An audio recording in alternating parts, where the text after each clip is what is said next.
Good morning mga ka-greeners! Mahilig ka bang kumain ng Malbar spinach o alugbati? Kung pareho tayo, pues papanoorin mo ito. Dahil ngayon, ibabahagi ko sa inyo kung paano magtanim ng Malbar spinach o alugbati gamit ang buto nito at ang stem cuttings. Kaya, let's watch this! By the way mga ka-greeners, nandito nga pala ako sa aking trabaho. Dahil walang customer, kaya naisipan kong mag-intro.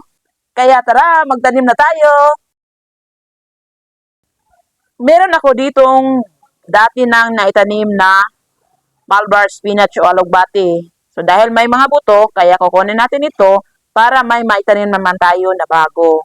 Dahil gagawa natin ng comparison itong dalawa kung saan ba dito ang may mas magandang tubo. Kung sa stem cuttings ba o sa buto. Yung stem cuttings natin ay nung isang linggo pa ito, tapos di ko naitanim dahil nagbabalak nga akong ibahagi sa inyo kung saan sa dalawang ito ang mas magandang tumubo. Kung dito ba sa buto o dito ba sa cuttings. Kaya, let's go and let's plant. Bali, hina-harvest ko lang itong mga buto para marami tayong maipunla ng mga bagong tanim na Malbar spinach. Dahil nagbabalak tayo na marami tayong may tanim sa ating munting garden. So ayan, yung katabi ng ating Malbar spinach ay ang ating basil.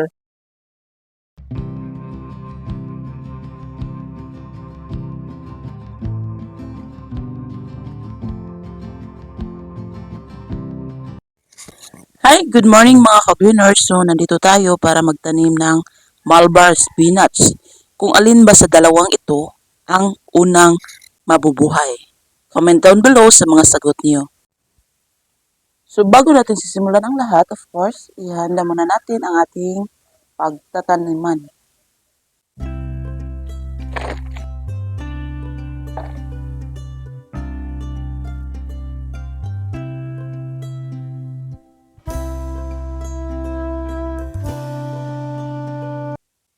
Itong buto na ito ay fresh harvest ko lang. At direkta na natin itong ibubudbod dito sa ating lupang inihanda.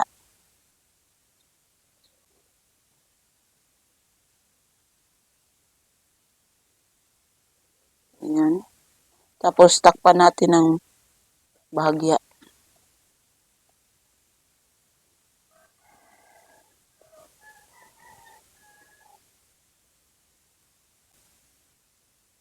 Bale, itong stem na ito ay nung nakaraang linggo pa ito nakahanda. Kaso, hindi pa nga ako nakabili ng lupa, kaya hindi ko siya kaagad na itanim. Kaya ganito yung itsura niya. Wala lang tayo iba. Yan. Hindi na natin ito itatanim. Ito na lang yung mga maayos pa.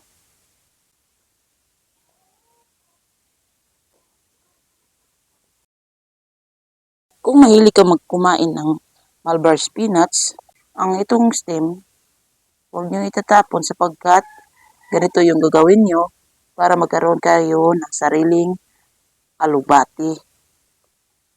Masarap kasi kapag tayo mismo ang nagtatanim at tayo mismo ang makapag-aani ng ating gugulayin. Maghihintay o mag-aantay lang tayo ng ilang araw para sila'y makita natin na mabubuhay.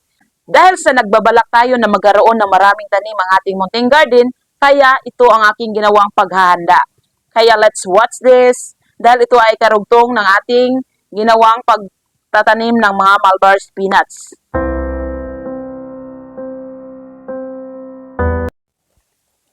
Hi, good morning mga ka-greeners. Dahil sa mahilig tayo sa lettuce at mayroon na tayong nabiling lupa, so magtanim na tayo kaagad ng maraming variety ng lettuce. Ito ay Grand Rapids, red lettuce, at saka curly green na lettuce.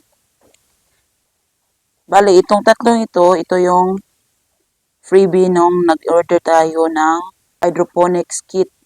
So, gusto ko nang itanim ito para makapagtanim na din tayo gamit ang hydroponics kit. So, bali, ang gagamitin natin dito ay Sa iba, ginagamit nila pag nagtatanim sila through hydroponics kit ay kokopit sapagkat wala tayong kokopit, direkta ko itong itatanim sa lupa.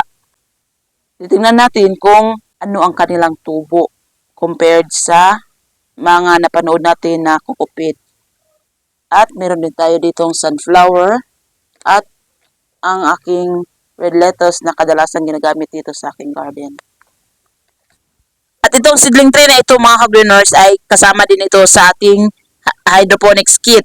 So, titingnan natin kung anong itsura ng ating lettuce na ilalagay dito dahil kadalasan nung nagtatanim ako, direkta ko itong ibinubudbod sa mga pots o sa takip ng balde.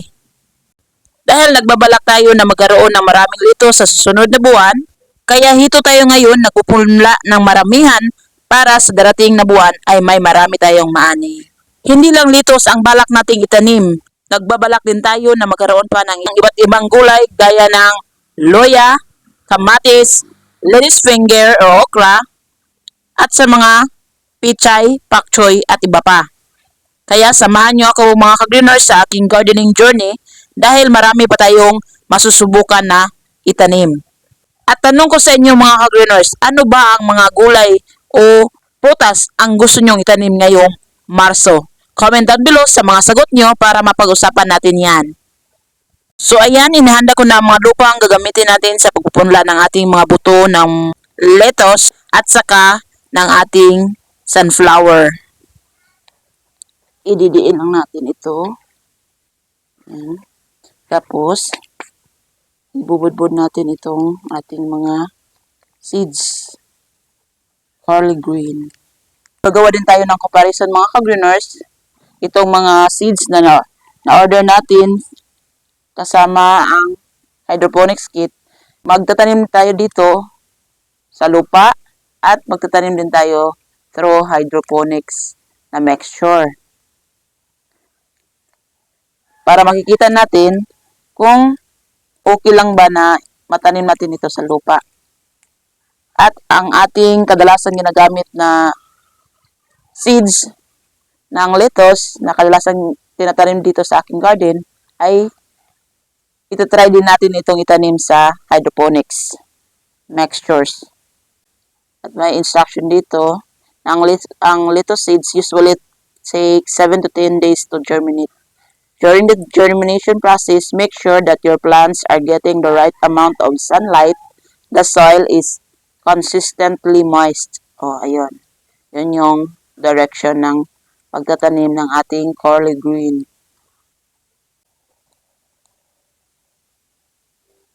So, bali 20 per seeds lang ang mga freebies ng hydroponics kit na on-order natin.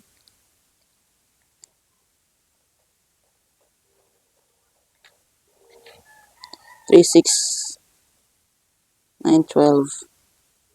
So, dalawa per pots.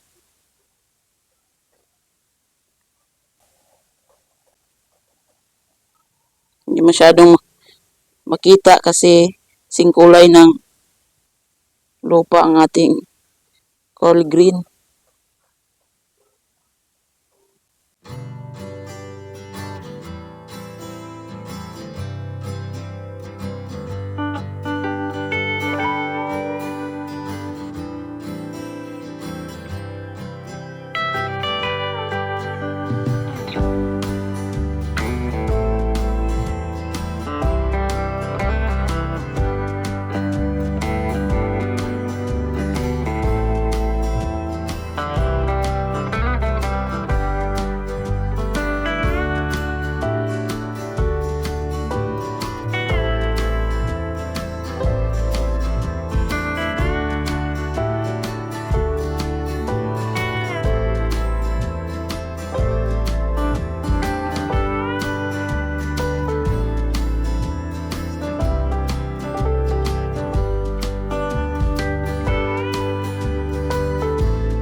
medyo may kaputian ang ating red lettuce na buto.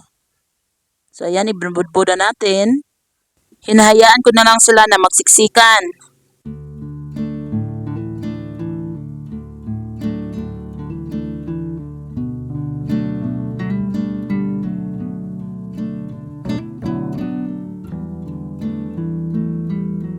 Ang mga natitirang buto ng lettuce ay itatabi natin ito para sa susunod ay may maipon na naman tayo. So ito yung ating red lettuce.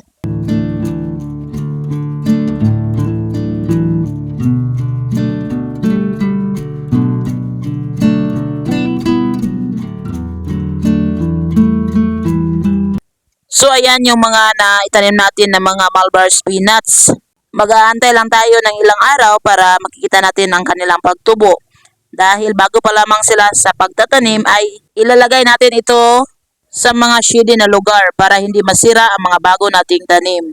At pagkatapos na maitanim, of course, kinakailangan natin yung diligan para magkaroon sila ng moisture at para mabubuhay sila kaagad. Sana ay may natutunan kayo sa araw na ito. Please don't forget to like, share, and subscribe. Thank you for watching. God bless and bye-bye!